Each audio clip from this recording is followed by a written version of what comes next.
En línea, bueno, me dice el operador estrella, Francisco Covelli, a quien no hemos saludado, pero aprovechamos para saludarlo como siempre. Lo tenemos en línea a Miguel Barrios. Él es experto, es el doctor Miguel Barrios, es experto justamente en criminología y seguridad. ¿Cómo estás, Miguel? Antonio Batemarco te saluda. Buen viernes para vos.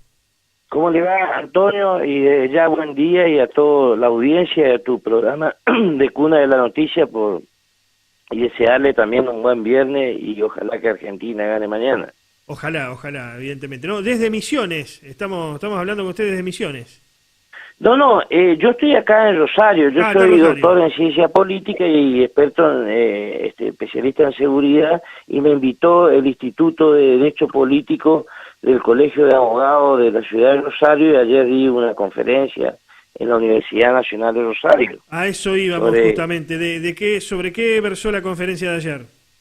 Bueno, en realidad, sobre cuáles serían un tipo ideal, ¿no?, de un modelo de política de gestión de seguridad ciudadana. Y bueno, O sea, sobre políticas públicas de seguridad ciudadana. claro. Bueno, y hablando de política de seguridad ciudadana, ¿qué podemos decir? ¿Qué se entiende por esto? Bueno, ahora hay un nuevo paradigma que surgió hace más o menos 10 años, en la cual la seguridad ciudadana significa, en concreto, la protección de la vida y de los bienes de las personas.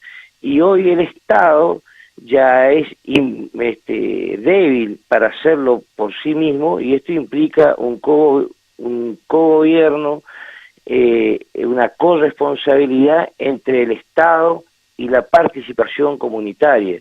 En la medida en que el Estado logre la participación de la comunidad, y en la medida en que el Estado entienda que la seguridad no solamente involucra a la policía, sino a todos los ministerios en forma interministerial y multiagencial en forma transversal, y reitero, y haga participar en esto a la comunidad con foros de participación comunitaria, asambleas vecinales, etcétera, se puede lograr una mayor eficientización en la prevención del delito, no que significa que sea el fin del delito, porque el delito es inherente a la comunidad o a la sociedad. Es Claro. decir, en esto no hay un modelo farmacéutico, sino que a partir de esta premisa o a partir de este esquema de una nueva base doctrinaria se podrían realizar experiencias de mayor, reitero, eficientización en una gestión de política de seguridad ciudadana, Hay, es decir, despolicializar a la seguridad. claro, hay mucho tabú a la hora de hablar de seguridad, y aquí la ciudad de Rosario más particularmente, ¿no? Porque cuando se habla de seguridad, algunos desde, bueno, cierto pretendido progresismo o autodefinido progresismo dicen, no, es cuestión de la derecha hablar de estos temas, nosotros hablamos de cosas más estructurales, hablamos de la inclusión social, de la educación, de la salud, y esto es como ya recurrir a la última instancia, y están las famosas palabras que definen algunas políticas, como manodurismo, ¿no? Todos términos alusivos que, bueno, en mi opinión, en mi humilde opinión, después no terminan siendo nada en la práctica, y tenemos lo que hoy pasa en la provincia de Santa Fe y la ciudad de Rosario. Y ya nos metemos en clima, estarás al tanto de lo que está sucediendo, una situación de zozobra, ¿no?, con la justicia asediada por la narcoviolencia. ¿Qué podemos decir al respecto? ¿Se puede en etapa democrática hablar de seguridad o no? Pero por supuesto, acá esto que usted acaba de decir lo comparto en su totalidad. Acá hay este pretendido progresismo que usted dice, en realidad habla de seguridad desde un bar, de un café, seguramente Claro. aislado de la realidad cotidiana de nuestras comunidades. Y por supuesto que es fundamental no evadir la problemática, y esto implica necesariamente decir de que si el crimen organizado, como sujeto político, porque no es un actor económico, como actor político económico que busca maximizar ganancias en una territorialidad determinada, porque el crimen organizado actúa en una territorialidad determinada, implica necesariamente que hay sectores de connivencia política sectores de connivencia judicial, sectores de connivencia empresarial, sectores de la comunidad que están en connivencia, no digo en totalidad, sino sectores, y esto significa que empieza a conformarse un nuevo tipo de Estado, que es el Estado criminal o narcodemocrático, y de esto se trata el tema de lo que hay que hablar, de lo que hay que, sin tapujos, así como lo acaba de plantear usted, y crear conciencia de los medios de comunicación, y en este caso, como en el día de ayer nosotros, de los ámbitos universitarios. Y esta es una discusión y un debate que excede a la policía, que excede al Poder Judicial, porque el problema de la seguridad es un problema de orden político. Problema de orden político. Sí. Ahora, ¿cómo se ve, por ejemplo, desde Posadas, pero desde el análisis tuyo, ¿no? como experto en criminología, en seguridad, cómo se ve lo que está pasando en la provincia de Santa Fe y la ciudad de Rosario, ¿no? Porque estamos en boca de todo el país, evidentemente. ¿Qué es lo que se puede decir? Bueno, yo en realidad estoy en Posada y en Corrientes, pero viajo por toda América Latina. Yo creo que hay un poco de hipocresía también en esto, porque no es solamente en Rosario. En Rosario, diríamos, se da la expresión, una expresión más violenta y la más visible, pero en realidad la Argentina está ante un peligro de convertirse en una república narcodemocrática. No nos olvidemos los hechos de, por ejemplo, en el caso de Itatí. Esto no fue solamente un caso en Itatí, esto involucra toda una ruta del narcotráfico. Me quedé pensando en esto. ¿Estamos en puertas de convertirnos en un narcoestado?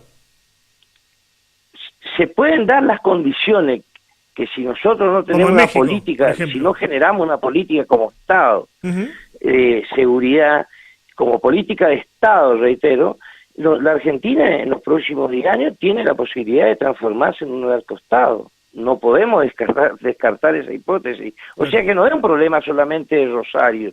Y esto involucra 3 o 4 problemas fundamentales, que son, por ejemplo, que en Argentina no existe una ley, ni en las provincias, existe solamente una normativa muy laxa sobre el financiamiento ilegal de la política.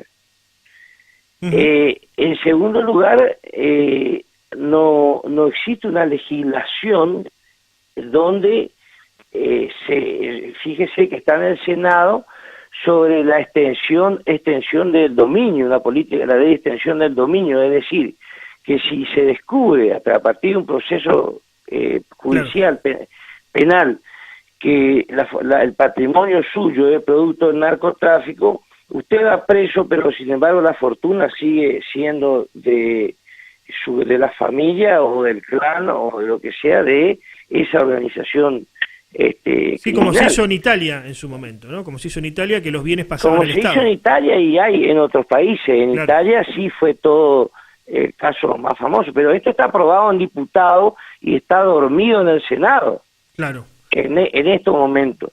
Usted, fíjese que es una barbaridad que a esta altura no haya una ley de financiamiento clara de las campañas políticas, y es justamente por allí donde entra, eso está comprobado por numerosos estudios científicos, la droga de la plata líquida del narcotráfico, que implica el lavado de activos simultáneamente. Claro. Entonces esto conduce necesariamente a que el narcotráfico coopte al Estado, es decir, coopte en los 3 poderes del Estado. Sí, sí. Ahora, si bien este es un problema más macro, como vos bien lo enmarcás, ¿no? Que excede a la ciudad de Rosario y a la provincia de Santa Fe, pero la ciudad de Rosario tiene de las tasas de homicidios por cantidad de habitantes más altas de la Argentina, ¿no? Ni que hablar la ciudad de Santa Fe capital, que nos ha superado inclusive. Esto es, responsabilidad, o mejor dicho, ¿cuánto hay de responsabilidad de los gobiernos locales y provinciales? ¿No? Porque también están los gobiernos locales y provinciales, ¿no? Porque si vamos a dejar todo a la seguridad nacional, sacamos el gobernador, digamos. No, por supuesto.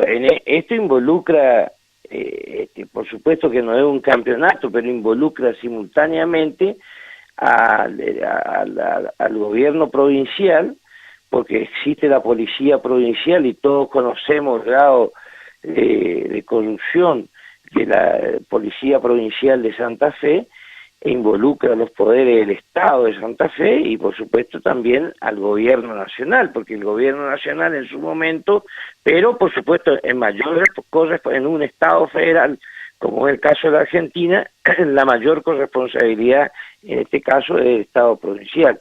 Ahora, también esto no quiere decir de que, por ejemplo, acá el año pasado, hace 2 años, vino en su momento el secretario de Seguridad de la Nación, en ese momento de la Nación, Berni, con todo un mega operativo, y a los 3 meses o 2 retiró todo y todo volvió a foja cero. Eso también es una cosa, el tema de la seguridad, reitero, es una política de Estado que va mucho más allá de los gobiernos de turno. Tiene que ser una política de consenso de toda la comunidad. Por eso estamos hablando de seguridad ciudadana y no de seguridad pública, porque la seguridad pública ya es un concepto más asociado a la doctrina de seguridad nacional. Claro, acá, por ejemplo, no puede ser que la comunidad de Santa Fe, por ejemplo, no exija a la policía de Santa Fe, y eso implica las autoridades políticas, en forma, reitero, ustedes que puedan llamar al ministerio correspondiente, por ejemplo, saber qué es lo que estudia la policía en las academias policiales. Claro. Porque hay una reproducción, en la mayoría de las academias policiales de Argentina se sigue estudiando los planes de la época de la doctrina de la seguridad nacional, hay una desprofesionalización absoluta de la problemática del crimen organizado, de los nuevos actores, y esos son caldo de cultivo inmediato, porque la policía actúa en una ola muy colindante al mundo del delito. Claro. ¿Qué podemos decir? Debes estar al tanto del debate que se da en la provincia de Santa Fe sobre narcomenudeo, ¿no? Hay una teoría que dice que impulsan algunos, incluido el Ejecutivo Provincial. Esto lo manifestó en la inauguración de las sesiones parlamentarias de la legislatura, mediante la ley de narcomenudeo, atacar al dealer, al que vende en la esquina, ¿no? Al que uno conoce y lo conoce habitualmente y es vecino y vende en la esquina. Pero otros dicen, no, esto en realidad no sirve y va a promover más el desarrollo del narcotráfico, porque esto, hacer una cuestión federal, hay que avanzar en los juzgados federales, o sea, lo que tiene que ver con lo federal. ¿Qué podemos decir? ¿No? Porque se pasan la pelota y no termina haciendo nada tampoco, ni chicha ni limonada. Y bueno, y el eterno fracaso en lo que respecta a las políticas de seguridad, es decir, tirarse la pelota. ¿Sirve la ley de narcomenudeo? Atacar a lo que usted acaba de decir, al último eslabón de la cadena. Claro. Acá en realidad la experiencia que se han dado en algunos países es que hay que crear en las provincias y en la nación también una unidad de inteligencia financiera económica que no tiene que ver con la FIP, sino en lo que respecta específicamente a fiscalías vinculadas al narcotráfico, como para atacar a los grandes distribuidores. Y también simultáneamente crear en las policías grupos de operaciones especiales que vinculadas a inteligencia de investigación criminal. Esto tiene que ver con atacar a los grandes distribuidores. Ahora, si nosotros quedamos en atacar al kiosquero de la esquina, con respecto al narcomenudeo, es más de lo mismo, no significa de ninguna manera una política de seguridad en serio. Claro. Es tapar baches, pero para que todo siga igual y se siga consolidando la narcodemocracia. O sea, hablando mal y pronto, no sirve la ley de narcomenudeo. No sirve. Además, no estamos en condiciones. Nuestra policía el tema es casi trágico, lo que estamos viviendo, reitero, en la Argentina. En Rosario hizo implosión, y en Santa Fe, pero en la Argentina. En Orán superó en tasa de homicidio ahora, luego sigue Santa Fe y luego Rosario, con promedio casi del 17 al 18%, que son un promedio, estamos hablando casi similar al de Ciudad de México. Claro. Es muy preocupante, y esto implica, reitero, un cambio de paradigma en la educación y un cambio de paradigma en la educación de las academias policiales. Nuestra policía, así como hoy funcionan, no sirven para nada, al contrario, están colindando con el mundo del delito. Eso no quiere decir que no haya buenos policías que están peleando del lado bueno, pero es una pelea desigual. Y por el otro lado es que desde la política, si no se ataca a los verdaderos vectores, que son las organizaciones territoriales que buscan fragmentar al Estado, porque el problema de la cuestión de fondo y de la inseguridad es que no es la cantidad de homicidios. Eso no quiere decir que uno no sienta humanamente lo que está pasando, sino que el problema de fondo es que se busca la fragmentación del Estado, es decir, que el poder narco se apodere del poder político. Y esta es la situación que realmente nos debe alarmar a todos. Y esto hace que atacando al kiosquero de la esquina es, diríamos, un chiste. Claro. Muchas gracias por el contacto. Chiste de mal gusto. Muchas gracias por el contacto. Muchas gracias por atendernos. No, al contrario, al contrario. Adiós.